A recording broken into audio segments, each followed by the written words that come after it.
নমস্কার বন্ধুরা, আজকে আমরা জানব যে কোন পাপের জন্য মানুষ সারা জীবন গরিব থাকে। আমরা প্রায়ই নিজেদের প্রশ্ন করে থাকি যে আমি তো অনেক পরিশ্রম করেছি, তবুও কেন আমার সঞ্চয় হচ্ছে না, কেন আমার ভাগ্য সহায় হচ্ছে না। অন্যদিকে দেখি কেউ খুব কম পরিশ্রমেই অনেক টাকার মালিক হয়ে গেছে। কিন্তু এবার একটা কথা হলো, মানুষে অনেকেই মনে করেন যে এটা হলো একটি ভাগ্যের খেলা। কিন্তু সনাতন ধর্ম অনুসারে মহর্ষির দেবব্যাস রচিত গরুড় পুরাণে বলা হয়েছে অন্য কথা। পদ্ময়নী ব্রহ্মা যখন সৃষ্টির বিধান লিখেছিলেন, তখন তিনি মানুষের হাতে তার ভাগ্যের কলম তুলে দিয়েছিলেন।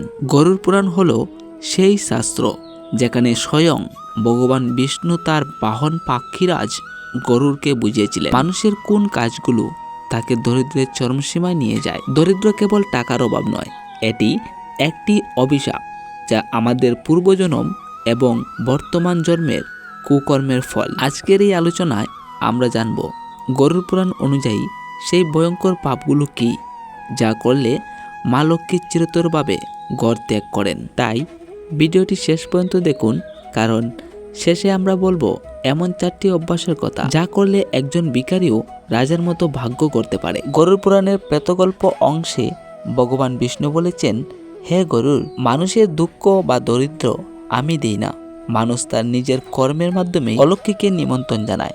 শাস্ত্র মতে দরিদ্রতা হলো এক ধরনের আধ্যাত্মিক রোগ। মানুষ যখন ধর্মের পথ ছেড়ে অধর্মের পথে পা বাড়ায়, তখন তার ভাগ্য থেকে শ্রী বা সৌন্দর্য হারিয়ে যায়। গরুড় পুরাণে 18টি এমন পাপের কথা বলা হয়েছে যা মানুষকে আজীবন গরিব রাখে। তাই আজ আমরা তার মধ্যে সবচেয়ে গুরুত্বপূর্ণ 10টি কারণ নিয়ে আলোচনা করব। গরুড় পুরাণে বলা হয়েছে, পরনিন্দাসু নীরবতাও পরদেশু লুলুপা, অর্থাৎ যারা অন্যের নিন্দা করে এবং অন্যের সম্পদের লোভ লালসা রাখে তারা কখনোই সুখী হতে পারে না। এবং যারা বড়দের সাথে বা অসহায় মানুষের সাথে চিৎকার করে কথা বলে, তাদের ঘর থেকে মা লক্ষ্মী চিরতরভাবে বিদায় নেন। কারণ শব্দ হলো ব্রহ্মা।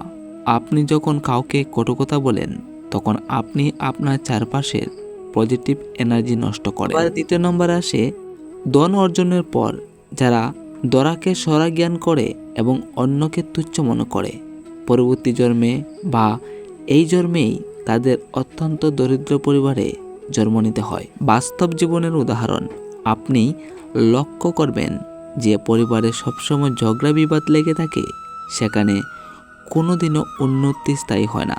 এটি গরুড় পুরাণের অমেঘ সত্য। এবং ভগবান বিষ্ণু গরুড়কে এই কথা বলেছেন, যে গৃহে পিতা মাতাকে চোখের জল ফেলতে হয় এবং যেখানে গুরুজনদের অপমান করা হয়, সেখানে কোটি পূজা করলে আমি বা লক্ষ্মী প্রবেশ করি না। ভক্তগণ, এবার আসে পিতামাতার অভিশাপ। শাস্ত্রে পিতাকে ধর্ম এবং মাতাকে স্বর্গ বলা হয়। এদের সেবায় যে ত্রুটি করে তার সঞ্চিত পুণ্য নষ্ট হয়ে যায়, আর পুণ্য শেষ হলেই দরিদ্র গ্রাস করে। এবারে আসি বন্ডামি। যারা ধর্মগ্রন্থ বা সাধু সন্তদের উপহাস করে, তারা বুদ্ধিভিত্তিক দরিদ্র ভোগে, যা পরে আর্থিক দরিদ্রের রূপ নেয়। আর গরুড় পুরাণে এটিকে একটি অত্যন্ত কটু সত্য বলা হয়, অর্থাৎ অন্যায়াগতং বিশতং 10 বর্ষানি তিতস্তি, অর্থাৎ অন্যভাবে বর্জিত অর্থ কেবল 10 বছর স্থায়ী হয়, আর 11 বছরে সেই তার অর্থ আসল মূলধন সমূহ ধ্বংস হয়ে যায়। ভক্তগণ, এবার হলো চুরি ও জালিয়াতি। যারা অন্যকে ঠগিয়ে টাকা রোজগার করে, তাদের সেই টাকা ওষুধের পেছনে বা মামলার পিছনে খরচ হয়ে যায়। আর দ্বিতীয়তে আসে অসহায়দের সম্পদ হরণ। বিধবা বা অনাথের টাকা যারা আত্মসাৎ করে, গরুড় পুরাণ অনুযায়ী তাদের পরবর্তী 7 জন্ম পর্যন্ত দরিদ্রের মধ্যে কাটাতে হয়।